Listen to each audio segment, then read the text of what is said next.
ರಾಹುಲ್ ಗಾಂಧಿ ಅವರು ಏನು ಮಾತಾಡಿದ್ದಾರೆ ಅವರು ಸಂಪೂರ್ಣವಾಗಿ ನಮ್ಮ ಹತ್ರ ಮಾಹಿತಿಯನ್ನು ತೆಗೆದುಕೊಂಡಿದ್ದಾರೆ. ಇದು ಆಳಂದ ವಿಧಾನಸಭಾ ಕ್ಷೇತ್ರಕ್ಕೆ ಸೀಮಿತವಾದ ಒಂದೇ ಅಲ್ಲ, ಬೇರೆ ಕ್ಷೇತ್ರದಲ್ಲೂ ಕೂಡ ಈ ರೀತಿ ಆಗ ಪ್ರಿಯಾಂಕ್ ಖರ್ಗೆ ಅವರು ನಮ್ಮ ಆಳಂದ ಶಾಸಕರು ಅವರಿಬ್ಬರು ಸೇರಿ ಕಂಪ್ಲೇಂಟ್ ಫೈಲ್ ಮಾಡಿದ್ರು. ಸುಮಾರು 6,000 ವೋಟ್ನ ನಮ್ಮ ಕ್ಷೇತ್ರದಲ್ಲಿ ಡಿಲೀಟ್ ಮಾಡಲಿಕ್ಕೆ ಒಂದು ದೊಡ್ಡ ಹುನ್ನಾರ ನಡೀತಾ ಇದೆ. ಇದ್ರ ಬಗ್ಗೆ ತನಿಖೆ ಮಾಡಬೇಕು. ಕೇಸು ರಿಜಿಸ್ಟರ್ ಆಯಿತು, ಒಂದು ಕಾಲದ ಕೇಸು ರಿಜಿಸ್ಟರ್ ಆಯಿತು, ಇಲ್ಲೂ ರಿಜಿಸ್ಟರ್ ಆಯಿತು ಮತ್ತು KR ಪುರಮಲ್ಲೂ ರಿಜಿಸ್ಟರ್ ಆಯಿತು. ನಾವು ಇದ್ರ ಬಗ್ಗೆ ಚಲಮೆ ವಿಚಾರದಲ್ಲೂ ಕೂಡ ಬೇಕಾದಷ್ಟು ಹೋರಾಟ ಮಾಡಿ ಸೆಂಟ್ರಲ್ ಎಲೆಕ್ಷನ್ ಕಮಿಷನ್ ನಾವೆಲ್ಲ ಹೋಗಿದ್ದು. ಈಗ ಇಲ್ಲಿ ಆಳಂದ ವಿಚಾರ ಏನಿದೆ ಅಂತಂದ್ರೆ, ಇದನ್ನ CODಗೆ ಎನ್ಕ್ವೈರಿಗೆ ಪ್ರಾರಂಭ ಆಯಿತು. CODಗೆ ನಮ್ಮ ಎಲೆಕ್ಷನ್ ಕಮಿಷನ್ ಅವರು ಡಾಟಾ ಕೊಡಬೇಕು, ಯಾವ ಫೋನ್ ನಂಬರ್ ಯಾವ ಫೋನ್ ನಂಬರ್ ಇಲ್ಲ ಅಂದ್ರೆ ಹಿಂಗಾಗ್ತದೆ. ಯಾರು ಈಗ ಆನ್ಲೈನ್ ಅಲ್ಲಿ ಡಿಲೀಟ್ ಮಾಡಲಿಕ್ಕೆ ಒಂದು ಪ್ರಾವಿಷನ್ ಇದೆ, ಅರ್ಜಿ ಕೊಡ್ಲಿಕ್ಕೆ ಪ್ರಾವಿಷನ್ ಇದೆ. ಯಾರು ಅರ್ಜಿ ಕೊಟ್ಟಿದ್ರು, ಯಾಕೆ ಕೊಟ್ಟಿದ್ದಾರೆ? ಈಗ ಇರೋಂತ ವೋಟರ್ಸ್ ಇರೋನೇನೆ ಅವರು ಯಾರು ಕಾಂಗ್ರೆಸ್ಸಿಗರಿಗೆ ವೋಟ್ ಹಾಕ್ತಾರೆ ಅನ್ನೋ ಒಂದು ಸಂಶಯದ ಮೇರೆಗೆ ದಲಿತರು, ಮೈನಾರಿಟೀಸು, ಬೇರೆಯವರು ಎಲ್ಲರೂ ಜನರಲ್ ಅವ್ರನ್ನು ಕೂಡ ಅವರು ಡಿಲೀಟ್ ಮಾಡಲಿಕ್ಕೆ ಕೊಟ್ಟಿದ್ದಾರೆ. ಯಾರು ಕಾಂಗ್ರೆಸ್ ಅಂತ ಐಡೆಂಟಿಫೈ ಮಾಡ್ಕೊಂಡಿದ್ದಾರೆ. ಆಮೇಲೆ ಕೆಲವು ಫೋನ್ ನಂಬರ್ಸ್ ಎಲ್ಲ ನನಗೆ ಬಂದಂತ ಮಾಹಿತಿ ಪ್ರಕಾರ ಹೊರಗಡೆಯವರು, ಬೇರೆ ರಾಜ್ಯದವರು, ಪಕ್ಕದ ಬಾರ್ಡರ್ ಅವರೆಲ್ಲ ಕೂಡ ಎಲ್ಲ ಇದ್ದಾರೆ. ಸೊ ಎಲ್ಲ ವೆಲ್ ಪ್ಲಾನ್ಡ್ ಆಗಿ ಆ ಕ್ಷೇತ್ರದಲ್ಲಿ ನಮ್ಮ ಕಾಂಗ್ರೆಸ್ ಅಭ್ಯರ್ಥಿನ ಸೋಲಿಸಬೇಕು ಅಂತೇಳಿ ಒಂದು ಪ್ರಯತ್ನ ಮಾಡೋದು, ಅದು ಒಂದು ಸ್ಟೇಜ್ಗೆ ನಿಂತ್ಕೊಳ್ತು. ಆಮೇಲೆ ನಮಗೆ COD ಅವರು ಫರ್ದರ್ ಎನ್ಕ್ವೈರಿ ಮಾಡಬೇಕು ಅಂತ ಹೊರಟಾಗ ಅವರು ನಮಗೆ ಮಾಹಿತಿಯನ್ನು ಕೊಡಲಿಲ್ಲ. ಅವರು ಕೇಳಿದ್ರು, ಹೋಗ್ಬೇಡ, ನಂಬರ್ ಗೊತ್ತಾದರೆ ನಂಬರು, ಲೊಕೇಶನ್ನು ಏನಂತ ಕೊಟ್ಟಿದ್ದಾರೆ ಅಂತೇಳಿ ಎಲೆಕ್ಷನ್ ಕಮಿಷನ್ ನಮ್ಮ ಸಹಕಾರ ಕೊಡಬೇಕು ಅದಕ್ಕೆ. ಯಾಕೆಂದ್ರೆ ಅವ್ರಿಗೆ ಅನುಕೂಲ ಇದೆ, ಇದನ್ನ ತಪ್ಪಿಸ್ಬೇಕು ಅಂತ ದೃಷ್ಟಿಯಿಂದ. ಇದು ಅವರು ಇದಕ್ಕೆ ಭಾಗಿಯಾಗಿದ್ದಾರಾ, ಯಾಕೆ ಕೊಡ್ತಾ ಇಲ್ಲ ಅನ್ನೋದೆಲ್ಲ ಒಂದು ದೊಡ್ಡ ಪ್ರಶ್ನೆ ಈಗ ಉದ್ಭವ ಆಗ್ತಾ ಇದೆ. ಆ ದೃಷ್ಟಿಯಿಂದ ಇವತ್ತು ನಮ್ಮ ನಾಯಕರಾದಂಥ ರಾಹುಲ್ ಗಾಂಧಿ ಅವರು, ಖರ್ಗೆ ಸಾಹೇಬರು ಹಿಂದೆನೇ ಅವರ ಕ್ಷೇತ್ರದಲ್ಲಿ, ಅವ್ರ ಜಿಲ್ಲೆಯಲ್ಲಿ ಆಗ್ತಾ ಇರೋಂಥ ಸಮಸ್ಯೆ ಬಗ್ಗೆ ಇಂಥವೆಲ್ಲ ಕೂಡ ಬಗ್ಗೆ ಪ್ರಸ್ತಾವನೆ ಕೂಡ ಅವರು ಮಾಡಿದರು. ಸೊ ಇದನ್ನು ಇವತ್ತು ಅವರು ತೆಗೆದುಕೊಂಡು ಮಾಧ್ಯಮದಲ್ಲಿ, ನ್ಯಾಷನಲ್ ಮೀಡಿಯಾದಲ್ಲಿ ಇವತ್ತು ಕೊಟ್ಟಿದ್ದಾರೆ. ಅದು ಸತ್ಯ ಇದೆ. ಸೊ ಅದಕ್ಕೆ ಅವರು ಇನ್ವೆಸ್ಟಿಗೇಷನ್ಗೆ ನಾವು COD ಅವ್ರಿಗೆ ಕೇಳಿದಾಗ ಅವರು ವಾಪಸ್ ರಿಪ್ಲೈ ಮಾಡದಿರೋದು ಸತ್ಯ ಇದೆ, ಅದರಲ್ಲಿ ಸುಳ್ಳೇನೆ. ನಾವು ಕೆಲವು ಫೈಲ್ ಮಾಡಿ ಕೇಳಿದ್ದು, ಇಲ್ಲಿ ನಮ್ಗೆ ಮಾಹಿತಿ ಕೇಳಿದ್ರು, ನಮಗೂ ಮಾಹಿತಿ ಕೊಟ್ಟಿಲ್ಲ. ನೀವು ಕ್ಷಮಾಪಣೆ ಕೇಳಿ ವಿಡ್ರಾ ಮಾಡಿ ಅಂತ ಹೇಳ್ತಾರೆ. ಫಸ್ಟ್ ನಾವು ಕೇಳಿದ ಮಾಹಿತಿ ನೀವು ಕೊಡ್ರಿ, ಆಮೇಲೆ ಮಿಕ್ಕಿದ ಮಾತು ಅಂತ ನಾವು ಕೇಳ್ತೇವೆ. ಕೇಂದ್ರ ಚುನಾವಣಾ ಆಯೋಗದ ನಾನು ಅವ್ರು ಏನ್ ಮಾತಾಡಿದ್ದಾರೆ ಸತ್ಯ ಇದೆ ಅಂತ ಹೇಳಿದ್ದೇನಲ್ಲ. ಈಗ ನೋಡಿ, ಈಗ ಆಯ್ತಪ್ಪ, ಯಾರು ವೋಟ್ರು ಎಲ್ಲ ಆಗ್ತಾನೆ ಅಂತ ಗೊತ್ತಿಲ್ಲ. But is it not the duty of the election commission? ಇದನ್ನ ನಂಬರ್ ಫೋನ್, ಈಗ ಯಾರು ನಿಮ್ಗೆ ಡಿಲೀಟ್ ಮಾಡ್ಬೇಕಂತ ಕೊಟ್ಟು ಒಂದು ಫೋನ್ ನಂಬರ್ ಕೊಡ್ತಾರಲ್ಲ, ಅವನ ಹೆಸರಿಗೆ OTP ಹೋಗ್ಬೇಕಲ್ಲ. It is not one minute process. ಅವ್ನ ಅರ್ಜಿ ಕೊಟ್ಟ ತಕ್ಷಣ ಡಿಲೀಟ್ ಏನಾಗಲ್ಲ, OTP ಹೋಗ್ಬೇಕು, ಕನ್ಫರ್ಮೇಶನ್ ಆಗಬೇಕು. ಯಾರು ಕೊಟ್ಟವನಂತ ಅವನೇ ಕೊಟ್ಟವನ, ಬೇರೆಯವನ್ನ ಕೊಟ್ಟವ್ರ ಡಿಲೀಟ್ ಮಾಡ್ಬೇಕಾದ್ರೆ ತಾನು ಸ್ವಂತ ನಾನು ಕೊಡಬೇಕು.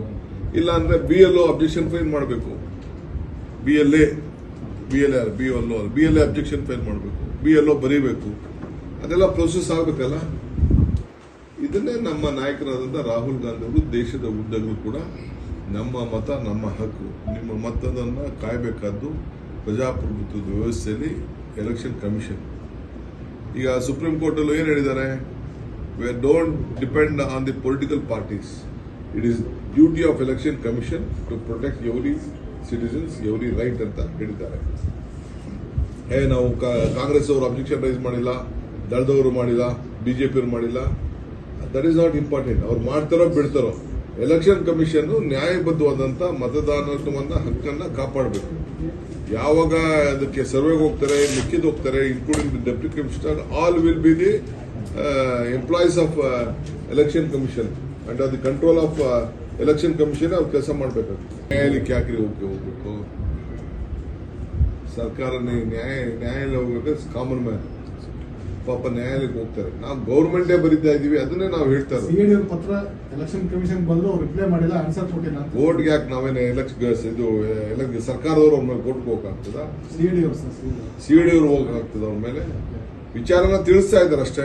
BJP leader Ravishankar Prasad sir, ಕಾನೂನಿನ ಮೇಲೆ ಮತ್ತೆ ಸಂವಿಧಾನದ ಮೇಲೆ ಒಂದು ಚೂರು ಗೌರವ ಇಲ್ಲದೆ ಇರುವಂತ ರಾಹುಲ್ ಗಾಂಧಿ ಅವರು ಪತ್ರಿಕಾಗೋಷ್ಠಿನ ಮಾಡಿ ಸುಳ್ಳು ಆರೋಪ ಮಾಡಿದ್ದಾರೆ ಅಂತಾರೆ. ಅದು ಅವರ ಪತ್ರಿಕಾಗೋಷ್ಠಿ ಆಗಿದ್ದ ತಕ್ಷಣವೇ ಎಲೆಕ್ಷನ್ ಕಮಿಷನ್ ಕೂಡ ಒಂದು ಸ್ಟೇಟ್ಮೆಂಟ್ ಮಾಡಿದೆ, ಅಲಿಗೇಷನ್ ಮಾಡಿರೋದೆಲ್ಲ ಸುಳ್ಳು ಅಂತೇಳಿ. ಬಟ್ ಡಾಟಾ ಯಾವುದು ಕೊಟ್ಟಿಲ್ಲ. ಈಗ ನಾವು ಲೆಟರ್ ಬರೆದಿರೋ ನಿಜ ತಾನೆ? ಆ ಲೆಟರ್ ರಿಲೀಸ್ ಆಗಿರ್ಬೇಕಲ್ಲ, ಲೆಟರ್ ರಿಲೀಸ್ ಆಗಿರ್ಬೇಕಲ್ಲ, ಮತ್ತೆ ಇನ್ನೇನು ಡಾಟಾ ಬೇಕು? ಅಲ್ಲ, ಎಲೆಕ್ಷನ್ ಕಮಿಷನ್ ಯಾವುದೇ ಡಾಟಾ ಬಂದಿಲ್ಲ ಸರ್. ಎಲೆಕ್ಷನ್ ಕಮಿಷನ್ ರಿಲೀಸ್ ಮಾಡಬೇಕು. ನಾವು ನಮ್ಮ ಡೆಪ್ಟಿ ಕಮಿಷನರ್ ಆಗಿದ್ದ ಡೆಪ್ಟಿ ಕಮಿಷನರ್ ಎಲ್ಲ ಡಾಕ್ಯುಮೆಂಟ್ ನೀವು ತೆಗೆದು ಇಟ್ಕೊಳ್ಳಿ ಅಂತ ನಾವು ಹೇಳಿದೀವಿ. ನಾವು ಹುಷಾರಾಗಿರಿ ಅಂತೇಳಿ. ಸರ್, ಇಷ್ಟು ಪತ್ರ ಬರೆದ್ರು ಅವ್ರು ಮಾಹಿತಿ ಕೊಡ್ತಾ ಇಲ್ಲ ಅಂದ್ರೆ ಯಾರೋ ಒಬ್ರು ಪರವಾಗಿ ಕೆಲಸ ಮಾಡ್ತಾ ಇದಾರೆ ಅಂತ ಅರ್ಥನಾ? ನೀವೇ ಅದಕ್ಕೆ ಅರ್ಥನ ನೀವೇ ದಯವಿಟ್ಟು ಮಾಧ್ಯಮ ರಾಜ್ಯ ಜನತೆಗೆ ಏನ್ ನಡೆದಿದೆ ಅಂತ ದಯವಿಟ್ಟು ತಾವೇ ಎಲ್ಲದಕ್ಕೂ ಕೂಡ ಟ್ರಯಲ್ ನಡೆಸಿರಲ್ಲ, ಇದಕ್ಕೂ ಒಂದು ಟ್ರಯಲ್ ನಡೆಸಿ.